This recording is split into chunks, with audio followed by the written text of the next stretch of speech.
Mapakahalaga po ng identification ng bawat isa sa atin. Tama po ba? Kapag mayroong mga tao na nagtatanong sa atin kung sino tayo, meron tayong mga ibinibigay sa kanila na mga IDs upang malaman nila kung tayo ba talaga yon. At doon ay nakalagay ang mga ilang mga info o information sa ating pagkatao. At nagpapakita yon, nagbabalidate doon na tayo nga iyon. Mahalaga ang pangalan natin. Mahalaga ang pangalan natin sapagkat sa pangalan natin iyon, nakakabit ang ating identity, nakakabit ang ating pagkatao. Alam nyo, mapakahirap na isipin sa buhay natin na kapag tinatanong kung sino tayo, yung mga tao na kapaligid sa atin, alam na ikwento kung sino tayo, especially yung mga loved ones natin sa ating mga buhay. Sa umagang ito, patuloy nating titignan ang tinuturo ng salita ng Diyos sa pamamagitan ni Haring Solomon sa mga ngaral, Kabanatang 7, mga ngaral, Kabanatang 7, o Ecclesiastes chapter 7, Ecclesiastes chapter 7, verses 1 up to verse 14. At tayo po ay magpo-focus muna sa plagang ito sa verse 1. Sabi mo, subalit nais ko itong basahin ang verses 1 to 14 and now listen. Ang mabuting pangalan ay mas mahalaga kaysa sa mamahaling pabango at ang araw ng kamatayan ay hindi na mabuti sa araw ng kapanganakan. Mas mabuting pumunta sa bahay ng namatayan kaysa sa bahay na may handaan. Pagkat dapat alalahanin ng buhay na siya man ay pinakaring mamamatay. Ang kalungkutan ay mas mabuti kaysa katuwaan pagkat maaaring malungkot ang mukha, ngunit masaya ang kalungkutan. Mangmang ang isang tao nag-iisip ng kasayahan, ngunit matalino ang isang tao naghahanda sa kamatayan. Mas maigi ang sawayan ng matalino kaysa papulit ng isang mangmang. Ang halakhak ng mangmang ay tulad ng putok ng apoy, walang kabuluhan.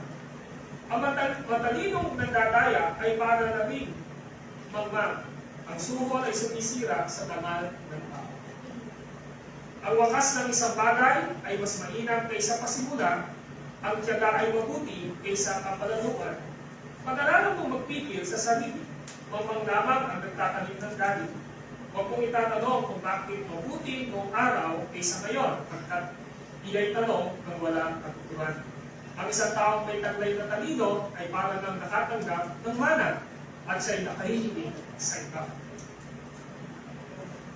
Ang tulong na magagawa nito sa tao ay tulad ng magagawa ng salapi. Ang tao ay maililigtas ng kanyang karunungan, iyan ang kaputihan ng karunungan. Dinipiliin mo ang ginawa ng Diyos, sino ang makakapagtuwid sa nilalukto niya. Magalaka o maingat ang takbo ng lahat ng bagay sa panahon ng kahirapan, ay isipin mo pareho ipinadala ng Diyos ang kaligayahan at kahirapan. Sino ang nakakaalam kung ano ang mangyayari sa bukas? Ang ating pag-aaral sa umagang ito, those who submit to the sovereignty of God have better lives. Ulitin ko, those who submit to the sovereignty of God have better lives. Sa Tagalog, ang nagpapasakop sa kapangyarihan ng Diyos ay may mabuting pamumuhay. Ulitin ko po, ang nagpapasakop sa kapangyarihan ng Diyos ay may mabuting pamumuhay. Pinagpatuloy ni King Solomon, ni Haring Solomon, ang kanyang pagtalakay patungkol sa kapangyarihan o sovereignty ng Lord na dapat doon tayo nagpapasakop. Pinapasakop natin sa ilalim ng kapangyarihan ng Diyos ang ating mga buhay. Nakita natin doon na kapag pinasakop natin ang ating mga buhay sa kapangyarihan ng Panginoon, magkakaroon tayo ng kaaliwan anuman ang sitwasyon o dinadaanan ng ating mga buhay. Ngayong umaga, pinagpatuloy ni Haring Solomon ang Word of God ang kanyang pagtalakay patungkol sa mabuting buhay ng bawat isa sa panahon niya, sa bawat isa sa atin. Kaya naman, makikita natin, kapag nagpapasakop tayo sa kapangyarihan ng Diyos, ay may mabuti tayong pamumuhay. Yan yung gustong ipakita rito ni Haring Solomon, ang salita ng Diyos. Na kung ating titingnan, ikaw na nagpapasakop sa kapangyarihan ng Diyos, ay may mabuting pamumuhay. Saan po ito nanggaling? Tingnan niyo po ang verse 13. Sa verse 13, tingnan niyo po ang kanyang sinabi. Dinidilihin mo ang ginawa ng Diyos. So ito, pinapakita ni Haring Solomon na mayroong ginagawa ang Diyos sa buhay ng isang tao, sa buhay ng kanyang mga anak. Ito ay tumutukoy sa plano at pagsasagawa ng makapangyarihang Diyos sa buhay ng bawat isa sa atin. Halimbawa, pinakikita mo niya dito sa chapter 6, verse 10, ay ganito. Ano sabi niya? Sa mga 6:10, now listen, sabi po ito, lahat ng nangyayari sa daigdig ay alam na nung una pa. At ang tao hindi makapananaig laban sa kapangyarihan higit sa Kanya. So sabi rito, wala mong pwedeng tumakan sa kapangyarihan ng Diyos at ang lahat ng nagaganap sa atin ay itinakda ng ating Panginoong Diyos. Sabi sa chapter 3, verse 1, ng mga ngaral ay ganito, ang lahat ng pangyayari sa daigdig ay nagaganap sa panahong itinakda ng Diyos. At ang sabi kong gano'n sa verse 10 to 11 ng chapter 3 pa rin, 3:10 to 11, ay ganito, alam ko na ang itinakda ng Diyos sa tao. Inaangkot niya ang lahat ng bagay sa kapanahunan. Ang tao ay binigyan niya ng pagnanasang alamin ang bukas, ngunit hindi binigyan ng pagkaunawa sa ginawa ng Diyos mula sa pasimula hanggang wakas. Kasi nakikita niyo po rito na ang mabubuting pamumuhay na ito ay hindi nasusukat sa panglabas na material na bagay o yaman, kalusugan o karamdaman, katanyagan, koneksyon sa maraming tao na makapangyarihan, kundi ito po ay pamumuhay na nagpapasakop sa kapangyarihan ng ating Panginoong Diyos. Yun yung gusto ipakita ni Haring Solomon. Alam natin na ang Diyos, in-inspire niya si Haring Solomon na isulat niya ito ng pakayaman ni Haring Solomon. Tama niyo? Siya po ay powerful. Nasa kanya na ang lahat ng bagay. Nasa kanya na ang lahat ng katanyagan. Kaya lagi niya sinasabi, ang lahat ng ito ay wala sa isay. At ang mga bagay na dapat na ginagawa ng isang tao ay ipasakop niya ang kanyang sarili sa kapangyarihan ng Diyos na nagtakda ng lahat ng bagay na makabubuti sa atin upang makapumuhay tayo ng mabuting pamumuhay sa harapan ng Diyos at sa harapan ng tao. Sabi ng chapter 7, verse 13 to 14 ng ating talata ay ito. Dinidilihin mo ang ginawa ng Diyos, sino ang makapagtutwid sa pinalugtog niya? Madala ka kung mainam at takbo ng lahat ng bagay. Tapos ito, sabi niya, madala ka kung mainam ang takbo ng lahat ng bagay. Ano yung sabihin ito? Yung buhay natin, tumatakbo na mayroong kailangan o na mayroong kaayusan at nagdadala ito ng isang kagalakan sa atin kapag alam natin na ang Diyos ay makapangyarihan. Na kung saan binanggit niya ron ay ito, dinidilihin mo ang ginawa ng Diyos. Sino ang makapagtutwid sa pinaluktot niya? So kaya ng Diyos baluktutin ang isang bagay na gusto natin gawain at ito'y ang mga bagay na hindi natin ginawa sa kanyang kalooban. Sabi po rito, medyo extreme ang pagkasabi ni Haring Solomon dito. Sa verse 14, sa panahon ng kahirapan, ay isipin mo parehong ipinadala ng Diyos ang kaligayahan at kahirapan. Nakita niyo, even yung kahirapan ng buhay, kahit na yung kaligayahan ng tao, sa kanyang mga tinatawasa, sabi ganun, ipinadala ng Panginoong Diyos. Kaya nga, sino ang nakakalam kung ano ang mangyayari bukas? Alam mo ba ang mangyayari bukas? bukas sa buhay natin? Wala ho eh. Hindi ho natin kayang alamin ang mangyayari sa araw ng bukas. We have plans sa buhay natin kung ano gagawin natin bukas, pero hindi ho natin hawak ang bukas natin. Bakit po? Sapagkat ang lahat ng ito ay nasa kamay ng makapangyarihan ng Diyos.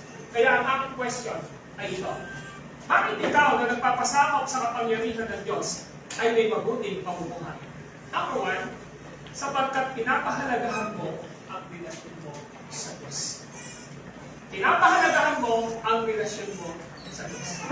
Saan po kayo nagaling? Nagaling po ito sa verse 1 ng chapter 7. Tingnan nyo, sabi ng chapter 7, ang mabuting pangalan ay mas mahalaga kaysa mamahaling pabango. At ang araw ng kamatayan ay higit na mabuti sa araw ng kapanganakan. So ngayon, pansinin nyo, pinapakita rito ni Haring Solomon ang mabuting pangalan ay mas mabuti. So yung pinaka-subject ni Haring Solomon dito, yung pangalan, yung name ng tao. Nakayo? Sabi niya, ang mabuting pangalan ay mas mabuti. Sabi ko ng tago ng Biblia. Pero sabi po ng magandang balita Biblia, ang mabuting pangalan ay mas mahalaga. Tinignan ko po sa English, sa New American Standard Bible, a good name is better than. Better than. In perfume. Sa pabango. Yun ang sinasabi ngayon dito. Kaya bakit sinabi ngayon ni Haring Solomon o ng Word of God na mas mabuting piliin ang magandang pangalan?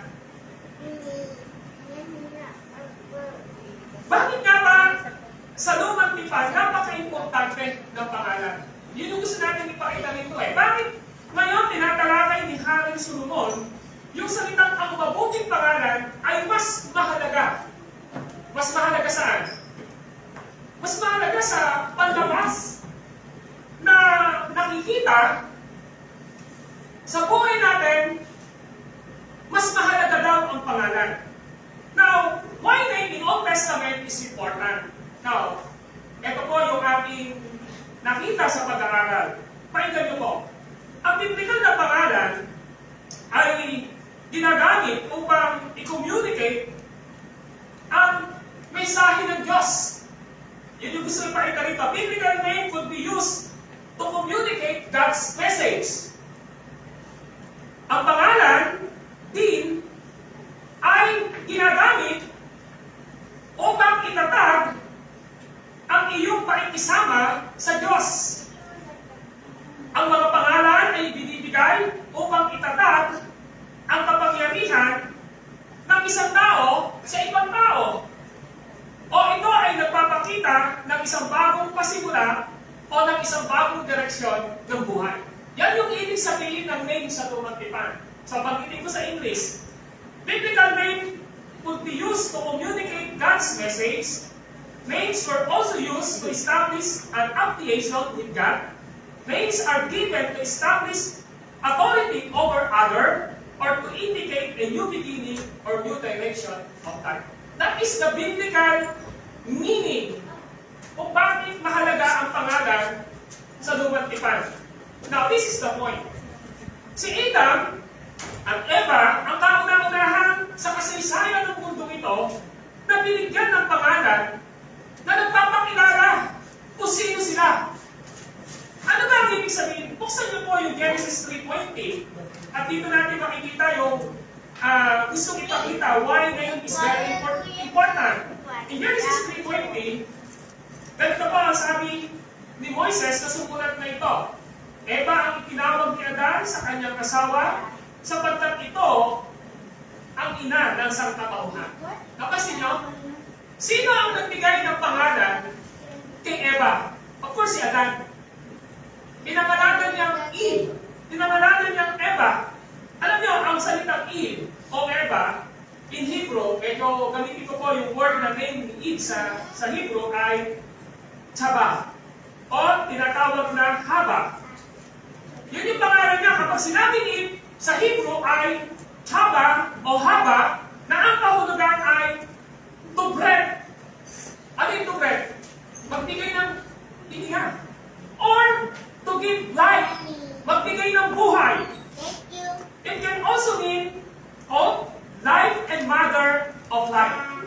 Yung sinasabi dito, siya ay buhay at siya ang ina ng buhay. Or in Genesis chapter 3, verse 20 na binasa natin, ina ng sangkatauhan. So that is the name of Eve. That is the meaning of Eve. Napakahalaga po ng pangalan. Kaya pag sinabi natin Eve, kanino tayo nanggaling? Of course, alam natin, si Eve ay ina ng sangkatauhan. Now, tingnan natin si Adam. Si Adam, na binabanggit na nagbigay ng pangalan kay Eve, ay galing sa Hebrew na Adham. Adham. Na ang kahulugan, man, o lalaki, o tao, or ground, or earth, and soil. Yun ang ibig sabihin ng Adam. Siya ay lupa, siya ay nasa sanlibutan, siya ay alikabok. Now, malinaw yan sa Genesis 2:7. Ang sabi na Genesis 2:7 ay ito, nilikha ng Diyos ang tao mula sa alabok, hiningahan sa ilog, at nagkaroon ng buhay. So, that is the name of Adam. Now, tingnan natin. Si Solomon, mayroon siyang pangalan. And his name is Solomon. Nasumulat nitong mga ngaral. Ang salitang Solomon, ang kahulugan nito ay peaceful. Peaceful, kapayapaan. Friend of God, kaibigan ng Diyos.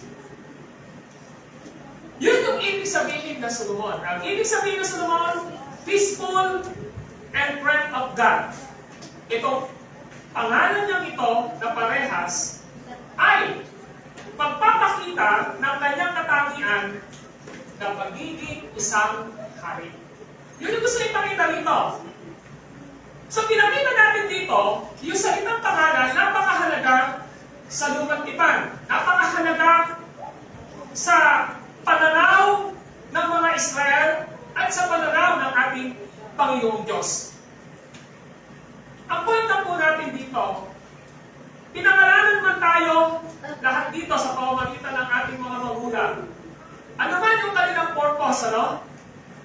Ang purpose na nila ay maganda, subalit tandaan po natin, lahat ng tao kapag pinanganak sa mundo ito, siya ay makasalanan.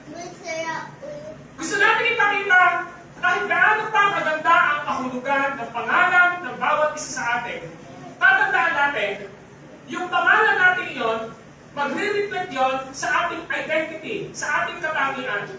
Subalit, ano ang magiging reflection ng name natin kung ang isang tao ay hindi niya naiintindihan na siya ay makasalanan, na siya ay ipinanganak na makasalanan. Tandaan natin, hindi po pinangalanan tayo ng ating mga magulang ng magandang pangalan at meron itong kahulugan. Ibig sabihin po nun na magiging mabuti tayo sa paningin ng ating Panginoong Diyos. Sapagkat ang isang tao na hindi nakaranas ng pagliligtas ng ating Panginoong Kristo, kahit gaano pa ang kagandaang kanyang pangalan sa harapan ng Panginoong Diyos, siya po ay makasalan. That's why, in Awit 51 verse 5, ang sabi ni Haring David, na tatay ni Haring Solomon, ako'y masama na buhat ng iluwang, makasalanan na ng isila. Kasi imagine, hindi pa nakagawa ng kasalanan ang tao, meron na siyang namanang kasalanan. Kaya nga sabi, ako'y masama na, buhat ng iluwang, makasalanan na ng isila. Napansin nyo, makasalanan, and then masama na. Kailan pa, bakit pa siya isila? Bakit po ganito yung pananaw ng banal na kasulatan? Dahil ang tao po ay nanggaling kay Adam. At ang sabi ng Romans chapter 5 verse 12, pumasok ang kamatayan pumasok ang kasalanan sa lahat ng tao. At sa pamamagitan ng kasalanan niya, pumasok ang kamatayan sapagkat ang lahat ay nagkasala. Dahil si Adam po ang pinagulan natin. Nanggaling tayo kay Adam, nung nagkasala si Adam as a federal head, siya yung ulo ng kasangkatauhan, lahat ng kasalanan na meron siya na impute, na ipasa po sa ating lahat. Kaya naman, sa ating mga ginagawa, sa ating mga pag-iisip, sa ating mga pananalita, kontaminado po ito ng kasalanan. At ano ang ibig sabihin po niyan? Sa Romans chapter 3, verse 10 to 18, pinakita ni Apostle Paul to, walang pagwid, wala kahit isa. Walang humahanap sa Diyos. Ang lalamunan nila ay parang dingding ng bukas. Matulin ang kanilang mga paa sa paggawa ng kasalanan. Yung kanilang pag-iisip ay puno-puno ng kasalanan. That is the summary of Romans chapter 3, verse 10 to 18. Dahil ang tao ay makasalanan, ang kanyang isip, ang kanyang pananalita, ang kanyang gawa ay kontaminado ng kasalanan. So, nung sinabi ron, ni Apostle Paul sa Romans 3:10 to 18, walang pagwid, wala kahit isa. Walang humahanap sa Diyos. Kaya nga, kahit na po tayo ay tingin natin, mabuti yung ating ginagawa na associated sa pangalan natin, pero kung wala tayong relationship sa ating Panginoon Jesucristo, yes, titingnan tayo ng tao na napakabuti natin. Hatulan nila tayo na tayo ay pag namatay ang pupunta sa langit ka. But salvation is not found in our good works. Salvation is found in Christ alone. Kaya nga, ang pagtuntunan ng mundo, magkaiba. Tayo hinahatulan ng mundo dahil sa ating identity, dahil sa ating pangalan. Pero ang Diyos, tayo ay hinahatulan niya because of what Jesus has done for us sa cross ng Kalbaryo. Yun yung gusto ipakita rito.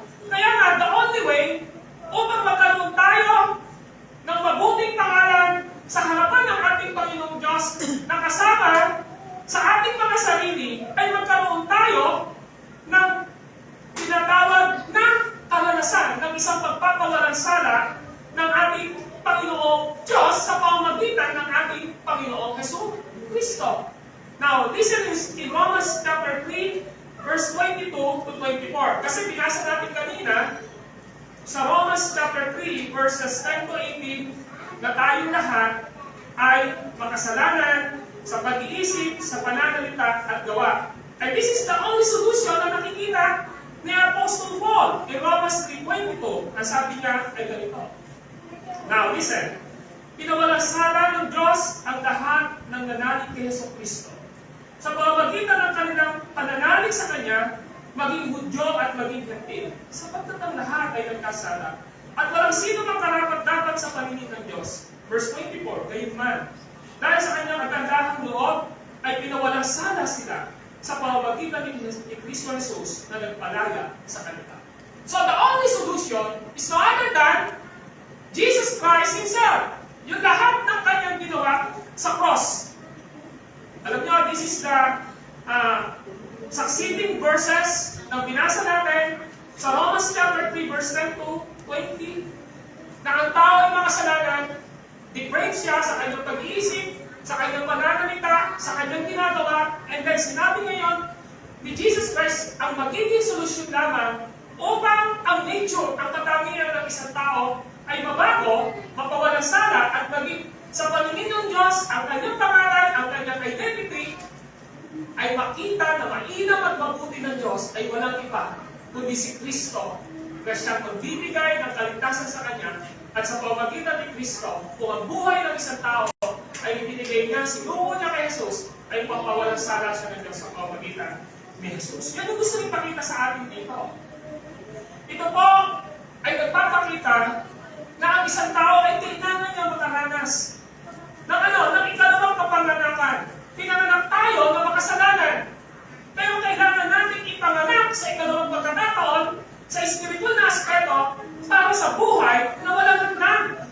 Ang sabi po ni Jesus sa John chapter 3, verse 3 to 8, sinasabi ko sa inyo, kailangan ipanganak na muli ang isang tao.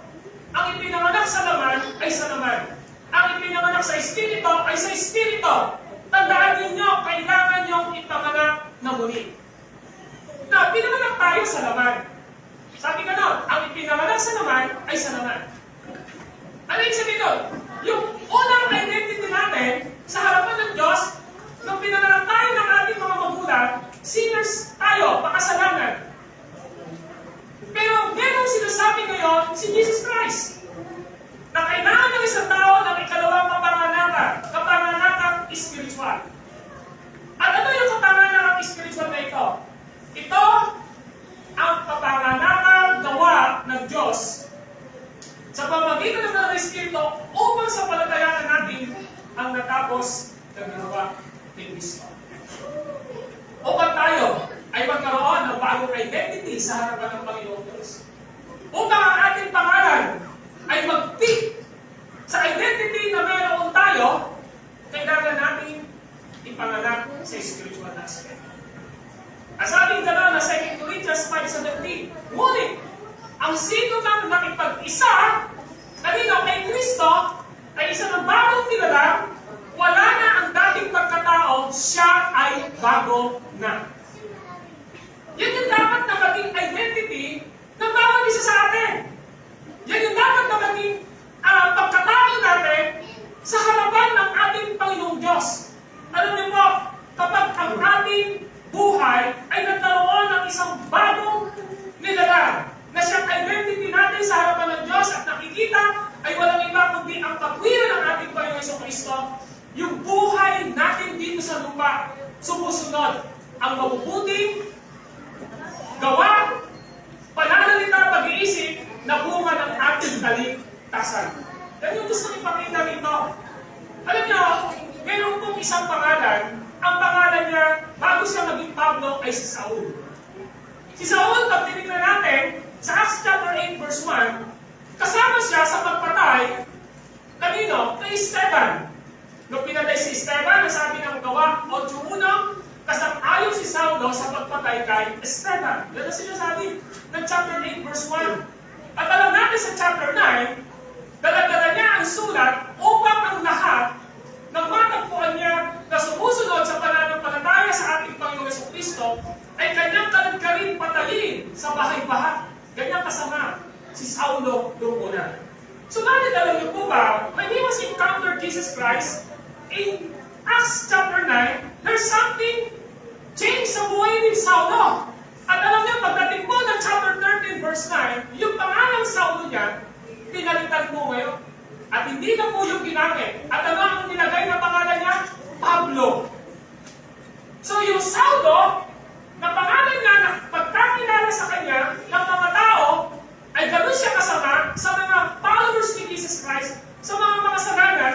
Pagdating ng Gawa chapter 13, verse 9, iba na po yung pinangalan sa kanya. Ang naging pangalan na niya ay Pablo. Pablo. Bakit po? Dahil binago siya ng Diyos.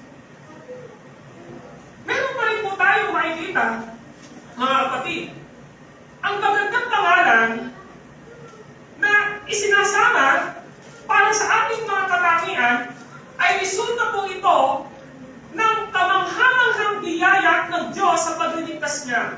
Ito ang nagbibigay sa atin ng mabubuting gawa na resulta ng ating kaligtasan. At ang banal na Espiritu ng ating Panginoong Jesucristo ang siyang pinagbubulan ng mabuting ginagawa natin, ng identity natin, ng pagkatao natin na nakasama sa ating pangalan. Meron pong pangalan in Acts chapter 4, verse 36 to 37. Tingnan niyo po, ang Gawa chapter 4, and this is the classical example na gusto nating makita. Gawa chapter 4, verse 36. Ito ho ang sabi. Verse 36 to 37. Gawa chapter 4, verse 36 to 37.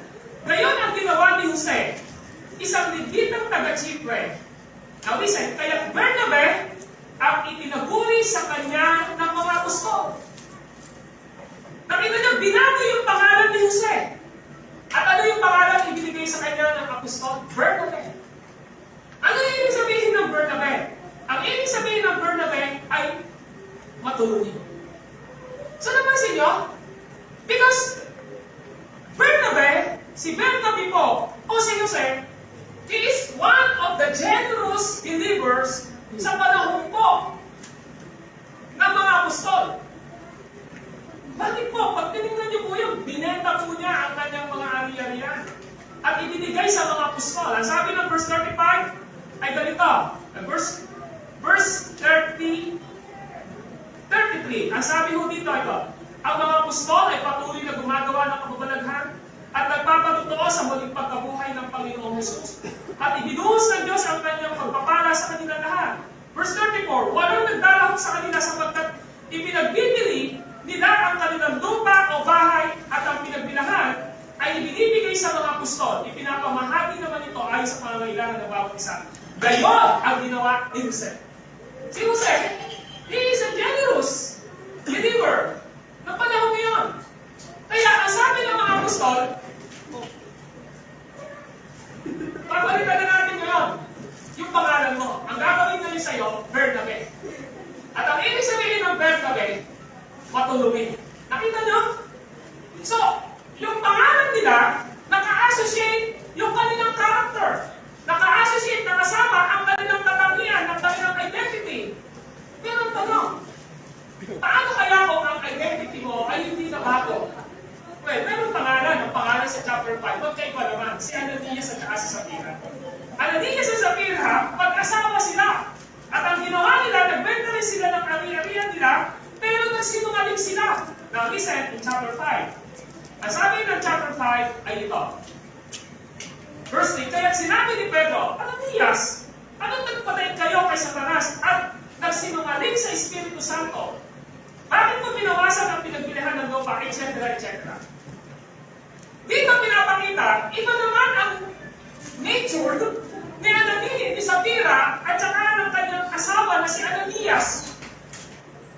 Nagsisinungaling sila. Means, nagpapakita ito na sila ay unregenerate, hindi sila mananampalataya, kaya ang nangyari sa kanila ay pinarusahan sila. Ano yung sabihin ito? Yung pangalan niya, Sapphira at saka Ananias, yung character nila nag-reflect sa kanila. Magkaiba sila ni Jose na tinawag na Bernabe. So, napansin nyo?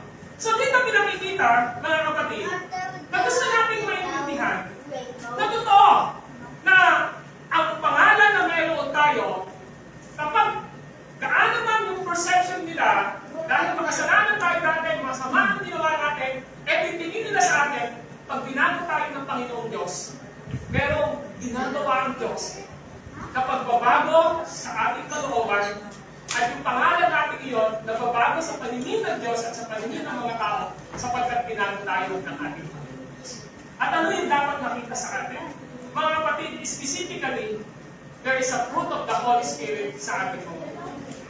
The regenerate person, ang isang tao na nabago, ang isang tao na naligtas, ang isang tao na ang pangalan niya ay binago yung kanyang katangian ng ating Panginoong Diyos, pinungan sa kanyang buhay. And that is Galatians chapter 5, verse 17. Ano ang sabi ni Apostle Paul sa Galatians 5:17? Pasilip po natin. Verse 22. Sabi nito, subalit ang bunga ng Espiritu ay pag-ibig, tagalakad, kapayapaan, katsagaan, kahinahunan at pagpipigil sa sarili. Walang utos laban sa ganitong mga bagay, at pinatay na ng mga nakipag-isa kay Kristo Jesus ang likas ng pagkatao, kasama ang masamang pita nito.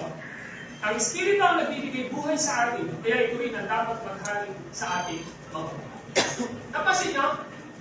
Kahit na ang pangalan mo ay napakaganda sa meaning ng Google, pero kung wala ang banal na Espiritu na siyang sentro ng kaligtasan mo, yung identity mo, yung pagkatao mo, ay hindi po magiging katanggap-tanggap sa harapan ng Diyos. Yun yung gusto ipakita. Kasi yung verse 19 po, ang sabi, hindi maikakailangan gawa ng laman. Yung laman pa rin, yung old nature mo, ang makikita sa buhay mo. Pangangalim niya, karumari-maring na pamumuhay, kakalayan, pagsamba sa Diyos-Diyosan, pangkulang, pagkabuon, pagkagalit, paniningbugho, kasakiman, pagkabahag-bahagi, pagkakapit-napit, pagkaigit, paglalasing, walang taraso ko siya at ipapagtulad ito. Binabala ko kayo tulad ng una, hindi tatanggapin sa karya ng laging ang mga gumagawa ng gayon. So dito makikita natin, pero ang dalawa, nakatangian ng tao. Maaaring dati tayo ay namumuhay sa laman, na ang pangalan natin ay nakakabit doon, pero dahil tinubos tayo ng ating Panginoon sa Kristo, yung pangalan natin dati ngayon, dahil yun yung pagkatao natin, merong pagbabago at nakikita sa buhay natin ngayon ang bunga ng banal na Espiritu. Kapatid, tandaan natin, ang iyong pangalan ay iyong personalidad. Amen po ba? Your name is your personality. Your name is, na pinapakita rito, kapag tayo ay may pangalan, personality. Ito ay nagpapakita ng ating pakikipagrelasyon sa Panginoong Diyos. Ito ay nagpapakita ng mabubuting gawa na bunga ng ating kaligtasan. Bakit po? Sabi ho ng Proverbs 22 verse 1. Sabi ho ng Kawikaan. Now listen, in Kawikaan chapter 22 verse 1. Sabi po ni Hari Solomon na sumulat ng Kawikaan. 22 verse 1. Now listen. Awit 22 verse 1. Ano sabi niya? Mas mabuting piliin ang malinis na pangalan kaysa pilak at ginto, anumang kayamanan. Practically, hindi gagawin ito ng tao. Di ba? Alam natin, napakaraming pangalan na nai-involve when it comes to money. When it comes to wealth. Alam natin yan. Mga malaking pangalan, nasa politics, di ba? Nasa sa religious, mga religious leaders, mga celebrity, alam natin na because of their desire sa kanilang pagyaman at pagkakaroon ng maraming pera, kahit makaladkad ang kanilang pangalan sa social media, pag viral sila, okay lang sa kanila dahil tingin naman nila ay yumaman sila. Pero balik na rin. Ang sabi ni Hari sa mga word of God, mas mabuting piliin ang malinis na pangalan kaysa pilang at ginto ng anumang kayamanan. Why? Because in the first place, we are accountable to the Lord. Sabi ng Bible, makaming gumawa ng lahat ng kayamanan ng mundo nito. Pero kung mapapahamak naman ang iyong kaluluwa, ikaw na ang pinakakawawa sa lahat. If you notice, ang katumbas ng iyong kaluluwa ay ang buong mundo.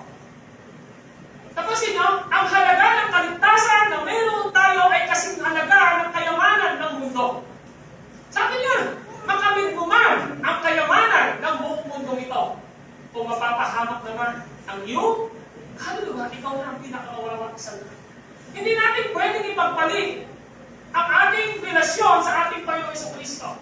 Ang ating pangalan sa harapan ng ating Panginoong Diyos para lamang sa panandaliang kayamanan, sa panandaliang kaligayahan, sa panandaliang pagiging sikat natin sa mundo ito.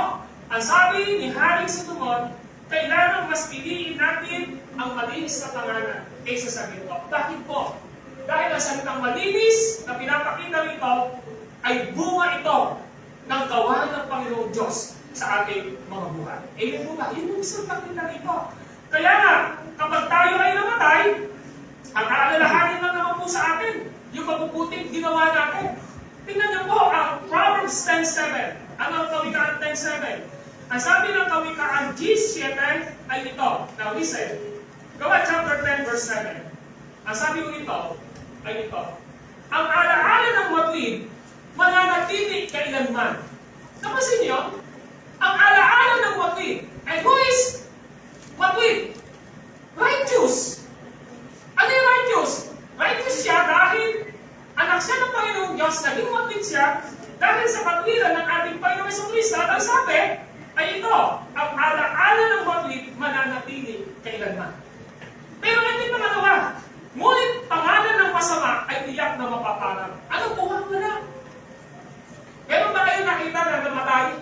Sobrang sama ng pagiging sama ng tao. Kung nabalita ang namatay, ano yung sinasabi ng maraming tao? Buti nga, namatay na yan eh. Di ba ganun sinasabi? Pero isang tao mabuti, ano yung iniisip? Nalulungkot ka. Kasi bakit? Sasabihin mo, ay, napakabait yan eh. Di ba? Kasi nakikita mo sa kanya. Eh, how much more pa ang isang tunay na mananampalataya na dahil sa kanyang bunga ng kaligtasan, naka-associate yung kanyang pangalan doon, eh, hindi mo malilimutan yun. Even God cannot forget yung lahat ng bagay na ginawa natin. Alam niyo, sabi po ng Hebrew chapter 7 yata yun, naalala ko lang, ang sabi ng Hebrew chapter 7, hindi ka nilimutan ng Diyos.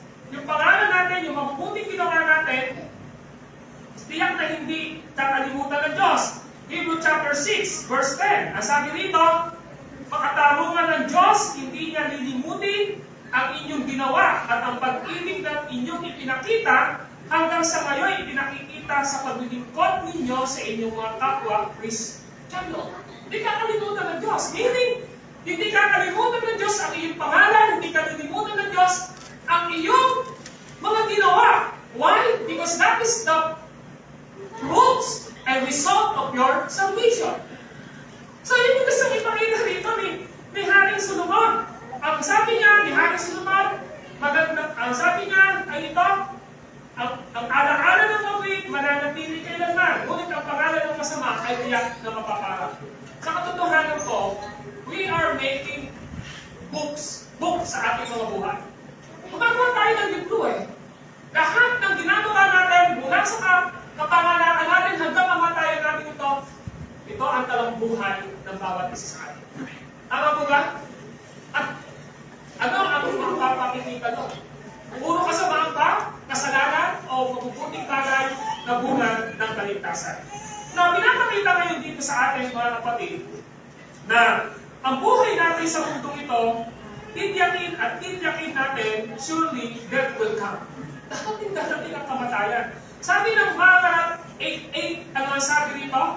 Sa Makarat 8:8 ng unang bahagi, ganito po ang sabi ng Word of God through King Solomon.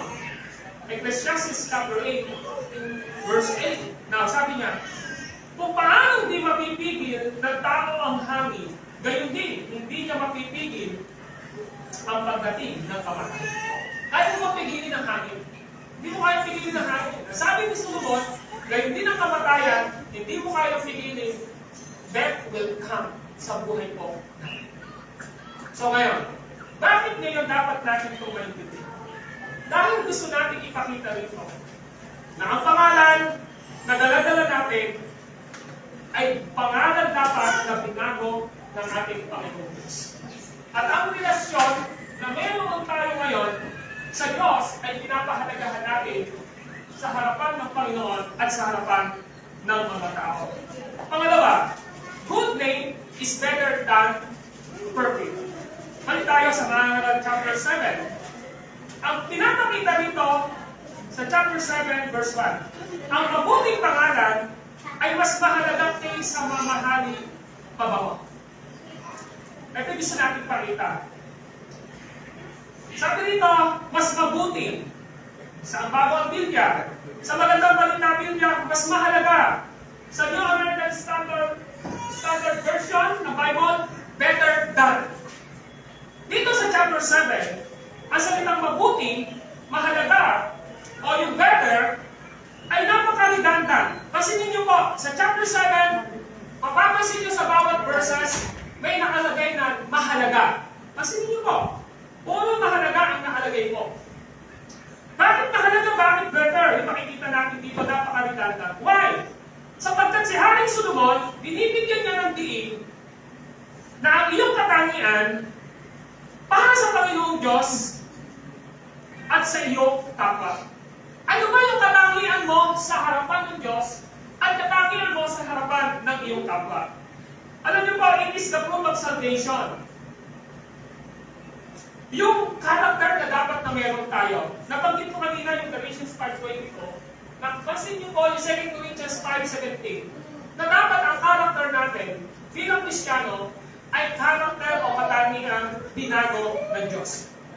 Now, the word good, na binabanggit po dito na napakagandang sa verse 7, in Hebrew, literally means better than. Better than. Ano ibig sabihin dito? Bakit better than? Mas mainam, mas maganda kaysa. Ito ay nagbibigay sa atin ng pakunawa na kailangan natin pumili ng mas mabuti. Hindi po ba? Maraming pwedeng piliin tayo bilang Kristiyano na ano ba ang pipiliin natin? Pag pinamili tayo, pera o relasyon mo sa Diyos. Mamimili tayo eh. Kasi ang sinisimulize dito ng perfume, alam nyo kung ano ito? Ano po ito eh? Worldly pleasure at saka yung binibigay ng mundo. Pwedeng kayamanan, pwedeng kasikatan. So sinasabi ngayon dito ay ito. Mamimili tayo. Literally means better than. Ito ay nagbibigay sa atin ng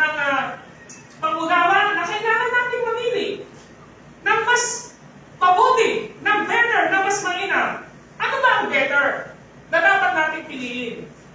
Good name. Yun yung sinasabi ni Paul dito. May Haring Solomon dito. Ang mabuting pangalan ay mas mahalaga. Mas mahalaga. Yung pabango, alam natin, in the time of Jesus Christ, in John chapter 12, 1 year po, yung pabangong nardo, na binuhos ni Maria kanino? Kay Jesus Christ. Sabi niya, ano sinasabi niyo at hindi niyo binenta ng nagamit sa mga pangangailangan ng mahirap? Why? Dahil 1 year po, na salary ng pangkaraniwang tao sa panahon ni Jesus, yung binuhos na pabangong iyon. Ganong kahalaga ang perfume at kamahal sa kanila. Kaya nga, ano yung pipiliin mo? Ano yung pipiliin mo?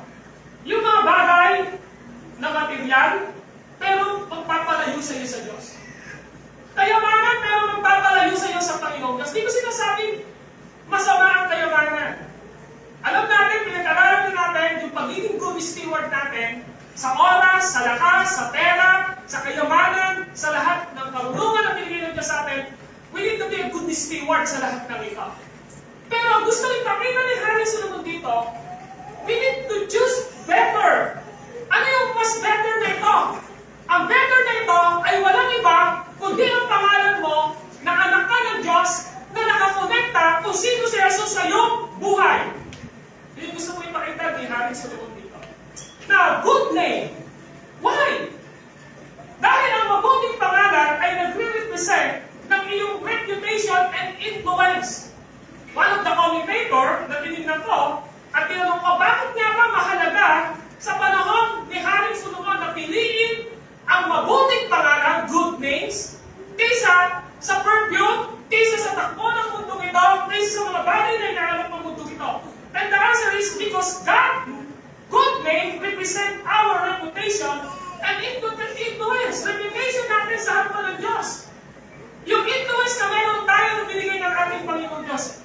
Nangangahulugan po ito, mga kapatid, na ikaw ang ilaw at asin na sa liputan ito. You need to choose better name and good name dahil anak ng Panginoong Diyos. Amen po ba? Of course, sasabihin niyo sa akin, at pwede sabihin na nakakapakinig.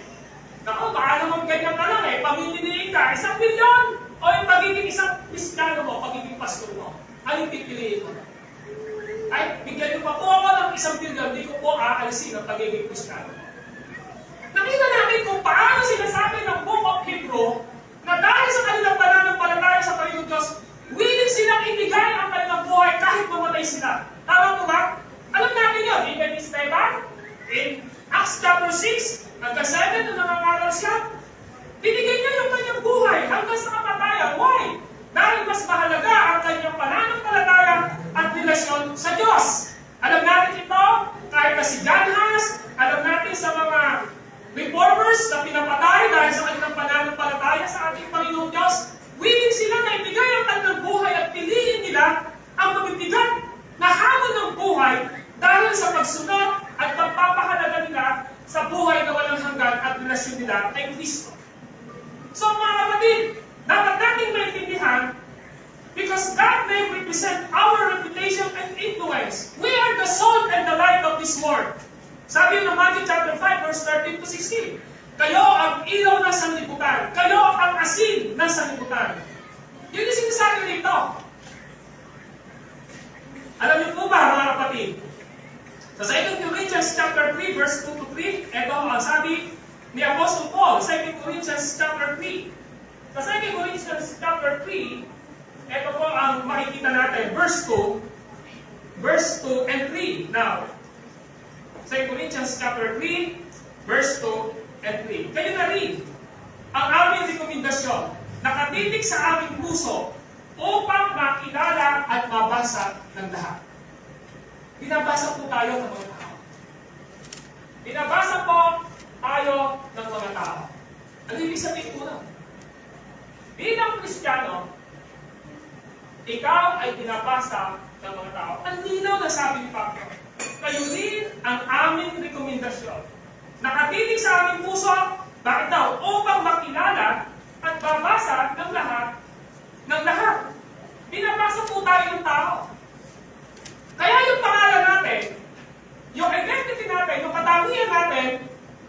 pag-asa po ng tao. Paano kung Kristiyano ka? At sasabihin mo, mananampalataya ako, anak ako ng Diyos. Pero kontra naman, yung ginagawa mo, sinasabi mo, iniisip mo, doon sa katotohanan ng pagiging isang Kristiyano, ano kaya ang sasabihin nila? Okay lang pala na mamuhay ng ganyan na hindi ayon sa salita ng Diyos. Sabi nga ng 1 John chapter 2 verse 6, ang nagsasabing sa Diyos siya ay dapat mamuhay ng katulad ng pagkapamuhay ni Kristo. Kaya nga sabi dito sa chapter 3 verse 2 ng 2 Corinthians, kayo na rin ang aming rekomendasyon. Nakatitig sa aming puso upang makilala at mabasa ng lahat. Kayo ang maliwanag na sulat ni Kristo. Ang sulat na ipinadala sa pamamagitan namin. So kapag tinitignan tayo, si Kristo ba ay nakikita sa atin? Napabasa ba si Kristo sa atin? Hindi ko siya ipakita. Kaya nga ako mahalaga yung pangalan at identity natin na magkasama. Okay? So, transforming life, ang pagbabago ng buhay ay nagpapatuloy dahil po sa ating pagiging isang maayos na Kristiyano. At sabi ko ganon ng 1 Peter 2:2, paano tayo magiging maayos na Kristiyano, magiging mabuting Kristiyano na anak ng Diyos? At kailangan natin ng Word of God. Amen po ba? Yung Word of God ang siya magiging pattern ng ating pong pamumuhay. At dahil, alam niyo po ba, na dahil ang pangalan natin ay ito, ang pangalan natin ay nakasulat sa aklat ng buhay. Tingnan niyo mo, Lucas 10:20. Ano sabi ng Lucas 10:20? Dito po ako magtatapos sa mga verses na papakita ko po sa inyo. Lucas 10:20.